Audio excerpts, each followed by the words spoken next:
Escuela griega. La base económica de los griegos era la agricultura, la metalurgia, la industria y comercio.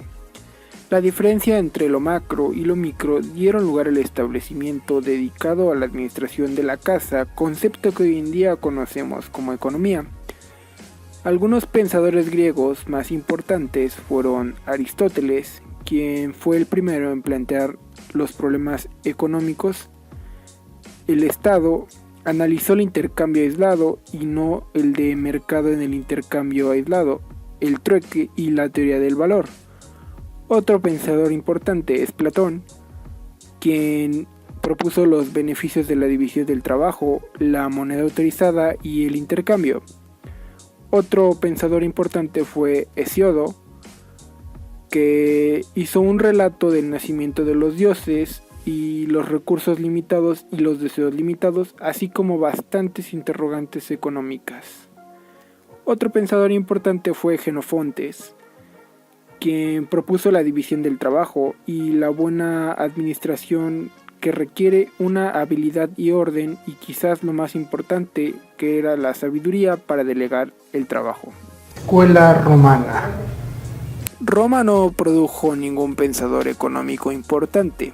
La contribución romana fue mínima y se limitó a reproducir las ideas griegas. Continuaron como lores a la agricultura, a la cual sumaron múltiples sugerencias sobre métodos y administración agrícola, pero siempre refiriéndose a la unidad de exploración autosuficiente y no a una empresa comercial. También se plantearon algunas dudas sobre la eficacia de la esclavitud. El gran avance romano fue el derecho romano, base de todas las transacciones económicas, y su papel en la propiedad privada.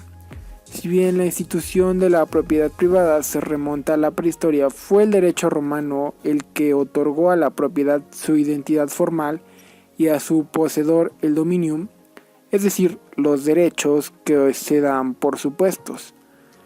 Estos derechos eran sumamente amplios. Abarcaban no solo el uso y el disfrute, sino también el mal uso y el abuso.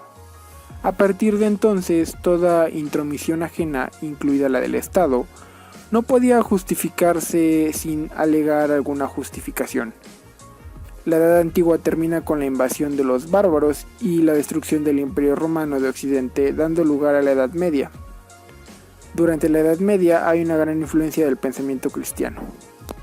Escuela escolástica.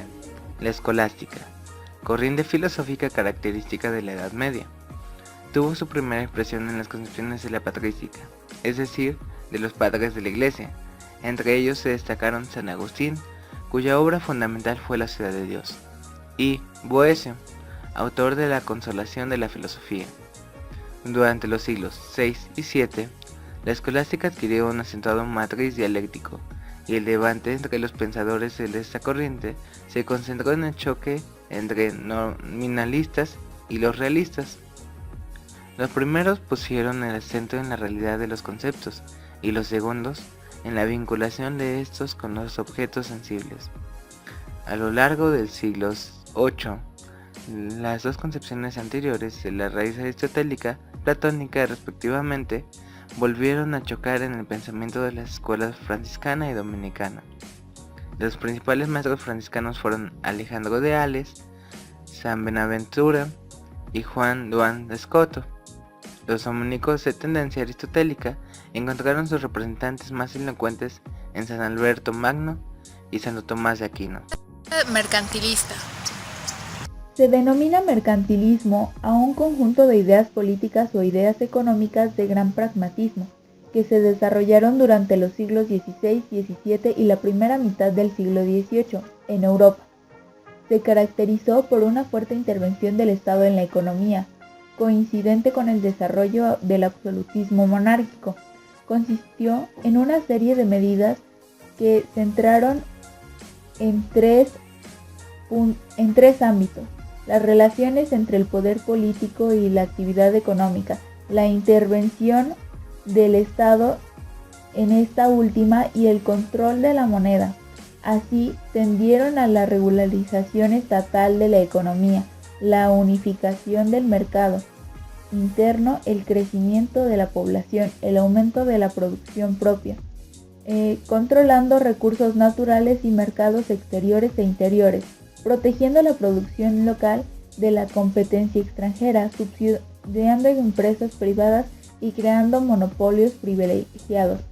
Yo les voy a hablar sobre la escuela fisiócrata. La fisiocracia o escuela fisiócrata fue una teoría económica que afirmaba que las reglas de la economía venían dadas por las reglas de la naturaleza y que la tierra era la única fuente de riqueza por la cual un país podía desarrollarse. Surge en Francia durante el siglo XVIII y fundada por el físico francés Francois Crispin, quien junto con sus seguidores afirmaban que las políticas mercantiles en la economía no habían hecho más que dañar a las naciones. Annie Robert Turgot fue otro de los representantes de esta escuela. Fue un político y economista francés, defensor del liberalismo económico. Además, fue el primero en formular la ley de rendimientos marginales decrecientes en la agricultura. Él también dividía a la sociedad en tres clases: la clase agricultora productiva, la clase asalariada y la clase dueña de las tierras. Una de las características que aportó esta escuela fue que si un producto crece, primero lo hará por un periodo corto creciente y después por un periodo decreciente hasta que alcance su máximo. Esto significa que las ganancias productivas, con el fin de hacer crecer a las naciones, tenían un límite y por lo tanto la riqueza no era infinita. Escuela clásica. La escuela clásica es considerada por muchos como la primera escuela moderna de economía. Existe un consenso generalizado que indica que la economía moderna surge con la publicación en 1776 de La riqueza de las naciones por Adam Smith, porque ofrece un análisis sistemático y diferencial del estado de la problemática económica de su época. Una característica interesante de esta escuela es el matiz moral, que indicaba que el egoísmo de los agentes sociales proveía a la economía en su conjunto de efectos positivos. Algunos postulados de esta escuela son: el Estado no debe intervenir con el funcionamiento de los mercados, ya que los agentes económicos, en su acción individual, como por medio de una mano invisible, son dirigidos al equilibrio y a la eficiencia. Este es el laissez-faire.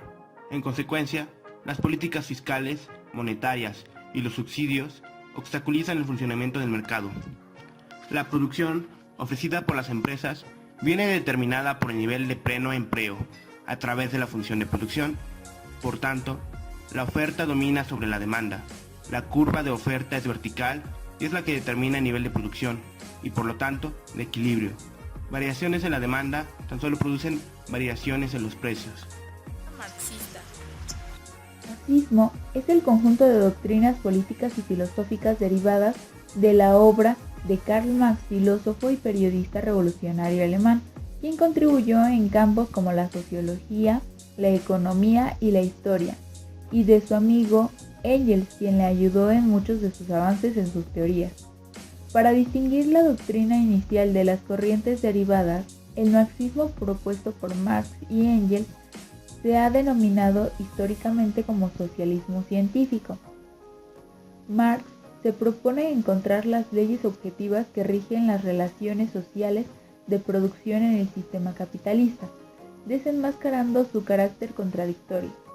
Esto lo conducirá a subrayar el hecho de que el capitalismo es un modo de producción histórico, cuyas contradicciones necesariamente darán lugar al nacimiento de un nuevo modo de producción, el socialismo. Escuela austriaca. La escuela austriaca, también denominada Escuela de Viena, es una escuela de pensamiento económico que defiende un enfoque individualista metodológico para la economía, denominado praxeología.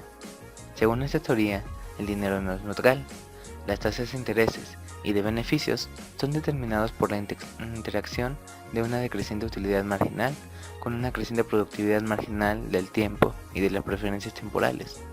La teoría austriaca del ciclo económico propone que la estructura del capital de las economías consiste en bienes heterogéneos que tienen usos multiespecíficos que deben ser alineados y enfatiza el poder organizativo del mecanismo de precios. La posición de esta escuela está considerada heterodoxa en la teoría de economía actual, Los economistas austriacos critican la metodología neoclásica, mientras que la mayoría de los economistas usa generalmente modelos económicos y métodos estadísticos para modelar el comportamiento económico. Los economistas de la escuela austriaca argumentan que son medios imperfectos, poco fiables e insuficientes para analizar el comportamiento económico y evaluar teorías económicas. Escuela neoclásica. La escuela neoclásica surge en la década de 1870. El término neoclásico es muy criticado por algunos economistas, argumentando que trata de aglutinar el pensamiento económico marginalista que hubo entre 1870 y 1920, los cuales trataron de formalizar la economía para asimilarla de una forma más matemática. Uno de los aspectos fundamentales que diferenció al neoclasicismo de la escuela clásica es la forma en que explicaban los precios y el valor relativo de los bienes. De acuerdo a la escuela clásica, el valor de los bienes se explicaba por sus costes, por el lado de la oferta. Para los neoclásicos, en cambio, el valor de los bienes se explica por la utilidad marginal, esto es, el valor que se asigna a la última unidad consumida, por el lado de la demanda. Una de las principales preocupaciones de los neoclásicos fue la asignación y distribución óptima de los recursos en una sociedad. Además, apoyaron firmemente el libre comercio como motor de desarrollo económico y como una forma de aprovechar las ventajas comparativas de los países. Escuela monetarista. El fundador de esta visión, Milton Friedman, desempeñó un papel destacado en las discusiones metodológicas del periodo de posguerra. Uno de sus argumentos iniciales, conocido como instrumentalismo, postula que el objetivo principal de la teoría es la predicción. El corolario de esto es que el realismo de los argumentos no es un criterio relevante para escoger entre teorías alternativas. El objetivo del monetarismo es generar predicciones de la renta nominal a partir de datos de la oferta monetaria. Al combinar esa teoría con la teoría de la producción neoclásica, Friedman produjo una teoría de precios, es decir, de la inflación. Por tanto, la idea básica de la economía monetarista consiste en analizar en conjunto la demanda total de dinero y la oferta monetaria. Las autoridades económicas tienen capacidad y poder para fijar la oferta de dinero nominal, ya que controlan la cantidad que se imprime o acuña, así como la creación de dinero bancario, pero la gente toma decisiones sobre la cantidad de efectivo real que desea obtener. La teoría de Friedman indica la dirección en la que la corriente principal en economía va a desarrollar un sistema macroeconómico completo, que debe basarse en los mismos axiomas que la teoría macroeconómica, marcando así el inicio de la disolución de los límites entre macroeconomía y microeconomía. Ahora de la escuela keynesiana. La escuela keynesiana nace de la mano de John Keynes y su libro Teoría General sobre el Empleo, el Interés y el Dinero, publicado en 1936 a raíz de la Gran Depresión. La teoría keynesiana propone darle mayor poder y nuevas herramientas a las instituciones para que puedan evitar las crisis económicas. Una de las características importantes de esta teoría es la denominada demanda agregada, que se refiere principalmente a que el Estado va a generar inversiones en las áreas más dinámicas e importantes, conocidas como la infraestructura y el gasto social. Keynes también se encargó de crear la famosa macroeconomía, que se encarga de analizar a los grandes agregados económicos como es el PIB per cápita, la tasa de inflación, la tasa de interés, el tipo de cambio, las reservas internacionales, etc. Otra característica importante de la teoría es la que se refiere al gasto social, que también se traduce como el incremento de la demanda agregada. Por eso a esta teoría se le conoce fundamentalmente porque el Estado interviene con una gran cantidad de recursos económicos en beneficio de la sociedad y al mismo tiempo provoca elevados niveles de endeudamiento.